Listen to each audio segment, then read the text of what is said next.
immunotherapy became to be a classical method, actually. Immunotherapy is related how body can make antibody against aggregate of A-beta. And you can see that if we compare healthy people, very aged, and diseased people with AD, you can see that the amount of antibody against A-beta, natural antibody, are different. And healthy old people, you have this antibody. And people who have the disease, you have not this antibody.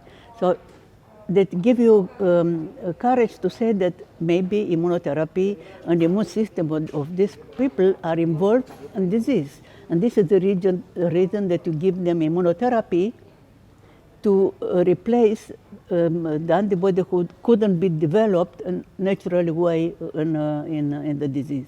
So this is the big chance to immunotherapy to go. But against immunotherapy work also against neuroinflammation.